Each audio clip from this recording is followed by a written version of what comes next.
In the feature segment today, Farmweek's Amy Taylor reports on a brother and sister from Pontotoc, Mississippi, who are putting a new spin on the term local food. St. Bethany Fresh Farms in Pontotoc is working to fill a niche market for pesticide-free, locally produced tomatoes all year round. Using unconventional methods like counting leaves on plants, the new operation has had great success in its first year. This story first aired on Farm Week last August.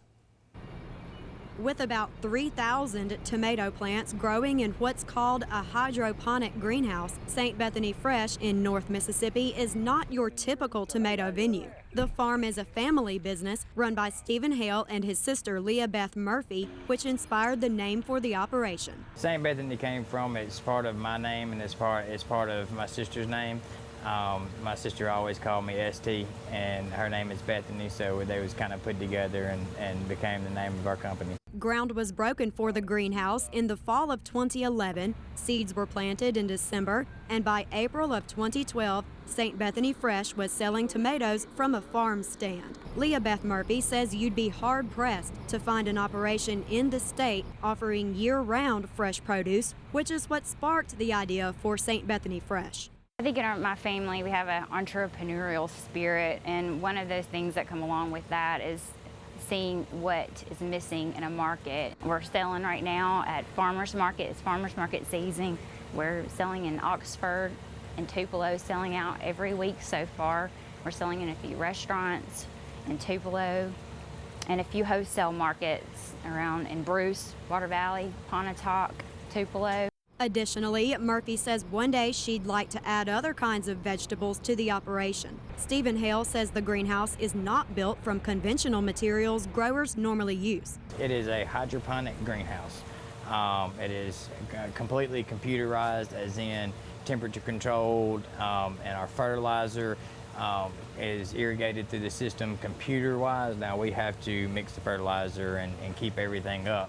And then we have to actually maintain the plants, but the rest of it is computerized and keeps the building temperatures controlled. As for the unusual looking wall on the end of the structure, Hale says it's called a wet wall used for temperature control. The wet wall, it kind of acts like a radiator does. Whenever the temperature gets too hot in here, the computer will tell the wet wall to come on, and water flows from a pipe in the top down through the wet wall, and then we have big fans on the other side of the building that actually suck air from the outside through the wet wall, and it helps cool the temperature down here and keep the humidity down. In addition, Leah Beth Murphy explains why there's no need for chemical pesticides at St. Bethany Fresh. We have a insect exclusion room that can kind of provide that for us, where when that wet wall does come on, the computer opens the vent doors and sucks in that air from the fans through that wet wall. We have an insect netting over that south wall, so when the fans pull that air through the vent door, through the wet wall, it's not sucking in any insects, and we don't have to use chemical pesticides. Another unconventional process in the greenhouse is growing tomatoes in perlite instead of composted pine bark or soil. Perlite is weed-free, has a neutral pH, and serves well as a fertilizer carrier and drainage component. Stephen Hale says all materials for the greenhouse came from one source. Everything comes from the company that we started out with.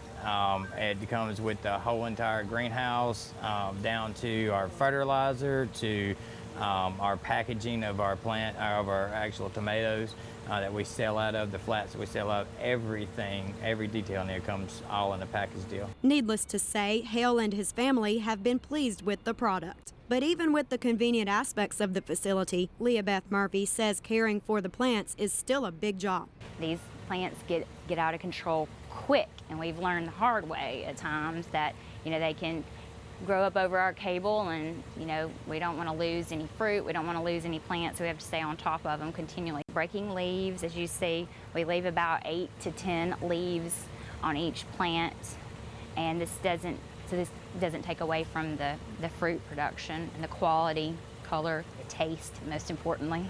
Murphy says lots of research was done before starting the operation. She and her family attended workshops on greenhouse tomatoes and are working closely with the Mississippi State University Extension Service. Rick Snyder, MSU Extension vegetable specialist, talks about how he found out about St. Bethany Fresh. I got an email from, I think it was from the 4-H agent here who had visited the greenhouse. And once I found out there was a producer, I called him up on the phone and we had a nice chat. And this is a family-run operation. And I told him about the greenhouse tomato short course. And next thing I know, he sent his daughter down, Leah Beth, and she came down to the greenhouse tomato short course in March. And we've been in contact since then. Since learning about St. Bethany Fresh, Snyder says he admires the family's attention to detail. Additionally, he points out the clever way St. Bethany Fresh pollinates its plants. This greenhouse is using bumblebees for pollinating the plants.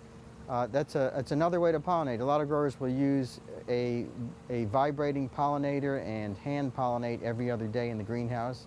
If the greenhouse is big enough, bumblebees can be used, and they do an equally good job, but it takes that labor away from having to hire people or do it yourself. In addition, Snyder emphasizes that it's important for those interested in any facet of agriculture to get information and advice from the Mississippi State University Extension Service. Leah Beth Murphy says she and her family are happy with the progress of St. Bethany Fresh, and future plans are still ahead. We have big dreams of even schools and hospitals. You know, I'd love for that bureaucratic red tape to be something, you know, my daughter didn't have to fight to get healthy, freshly grown vegetables or any kind of produce in her, you know, kids' schools. Right now, that's a fight.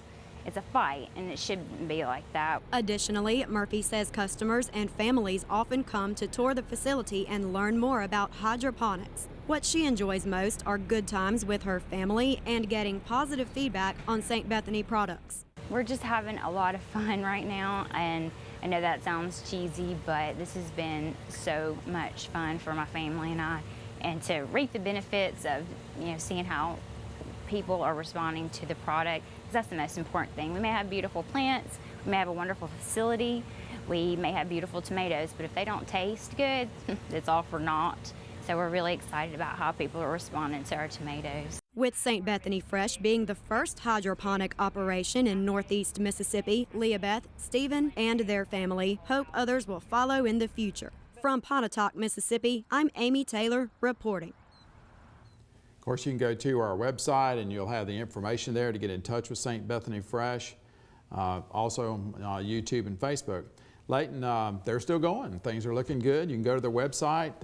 They're in restaurants in Memphis. They're in a lot of farmers markets, so you don't have to actually go to Pontotoc and some other stores to get their produce. So check their website out, and you can find out where you can check these out and see whether you like them.